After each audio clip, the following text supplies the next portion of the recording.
الحمد للہ وکفا وسلام علی عبادہ الذین اصطفیٰ اما بعد۔ میرے محترم دوستوں بزرگوں، جس طریقے سے پیچھے گزشتہ ایک بادشاہ کے لڑکے کا واقعہ پیچھے گزر چکا ہے، اس کا کچھ حصہ باقی تھا، جی چاہتا ہے کہ اس کو میں پورا کروں۔ جب یہ لڑکا مسجد میں اتنا علم سیکھ گیا، اس کے بعد بادشاہ کو پتہ چلا، بادشاہ نے بچے کے اوپر ظلم ڈھائے، اس قدر ظلم ڈھائے کہ اس کو خوب مارا اور خوب پیٹا اور کہا کہ تو بے دین ہو گیا ہے، تو نے اپنے دین کو چھوڑ دیا ہے۔ بادشاہ نے اپنے درباریوں کو حکم دیا کہ جاؤ اسے پہاڑ کے اوپر لے جاؤ اور پہاڑ کی چوٹی پہ چڑھ کر اس کو دھکیل دینا تاکہ وہیں پر فوت ہو جائے اور اس سے ہمارا پیچھا چھوٹ جائے۔ بہرکیف اس کے ساتھ اس کے ملازمین گئے اور پہاڑ کی چوٹی پر جب چڑھنے لگے، جب اوپر پہنچنے کے قریب تھے، اللہ رب العزت کا حکم تھا کہ ان کا پیر پھسل گیا، اور پیر پھسلنے کے بعد ایک چٹان گری اور ایک چٹان سے وہ ہلاک ہو گئے۔ بچہ واپس اتر کے آیا، اتر کر بادشاہ کو آ کر اس نے سلام کیا۔ بادشاہ نے کہا کرے جو تمہارے ساتھ گئے تھے وہ لوگ کہاں پر ہیں؟ بچے نے کہا بادشاہ سلامت، وہ پہاڑ کے اندر سے ایک پتھر گرا اور وہ اس سے ہلاک ہو گئے۔ تم کیسے بچ گئے؟ کہ اللہ رب العزت نے مجھے نجات دے دی اور میں واپس بچ کر اپنے گھر پر آ گیا۔ محترم عزیزو، اللہ کی مدد جس کے ساتھ ہوتی ہے اس کا بال بھی باقا نہیں ہوتا ہے۔ بادشاہ بڑا حیران رہا۔ یہ واقعہ بچے کے ساتھ کئی مرتبہ آیا۔ مفسرین لکھتے ہیں کہ اس کو کئی مرتبہ اس کو مارنے کی کوشش کی گئی اور کئی طریقے سے کی گئی، مگر یہ بچہ ہر بار بچ کر آتا رہا۔ آخر نتیجہ یہ ہوا، بعد سے بڑا پریشان بچے کو کہا کہ بھائی بتاؤ اس کو کیسے ہلاک کرو گے؟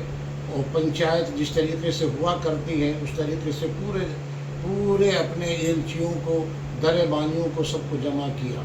بچے نے کہا بادشاہ سلامت، آپ کی یہ ساری سبیلیں میرے اللہ کے سامنے فیل ہو جائیں گی اور مجھے کوئی طاقت نہیں جو نقصان پہنچا سکتی ہے، اس لیے کہ اللہ کا علم، اللہ کا کلام میرے پاس ہے اور اللہ کے کلام سے بڑھ کر دنیا میں کوئی کلام نہیں۔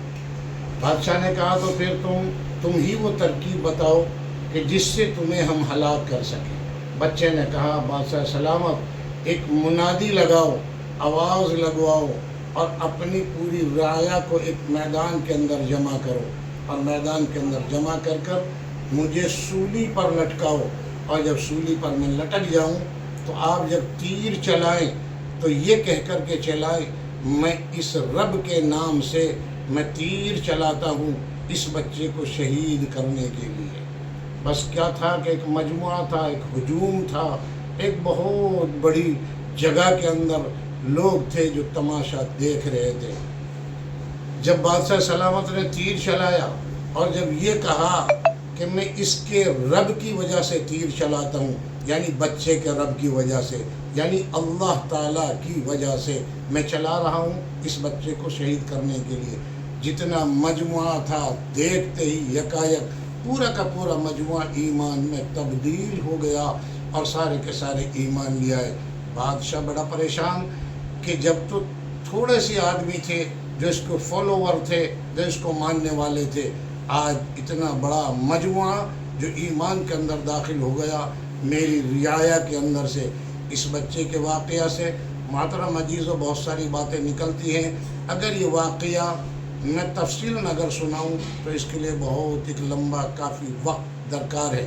اگر پیچھے واقعہ آپ دیکھنا چاہتے ہیں تو آپ پرسوں کی میری ویڈیو دیکھ سکتے ہیں، بادشاہ کے لڑکے کا واقعہ کے نام سے پیچھے گزر چکا ہے، آپ اسے بھی دیکھ سکتے ہیں۔ لہذا ایسی اچھی ویڈیو کو دیکھنے کے لیے میں اپنے فالووروں سے کہتا ہوں کہ آپ اس کو شیئر بھی کریں، لائک بھی کریں، ایک دوسرے تک پہنچائیں۔ یہ نصیحت آموز واقعہ ہیں، یہ کوئی ایسے قصہ کہانی نہیں ہے، یہ من گھڑت نہیں ہے، بلکہ ان کو بڑی محنتوں کے ساتھ کوشش کر ان واقعات کو لایا جاتا ہے۔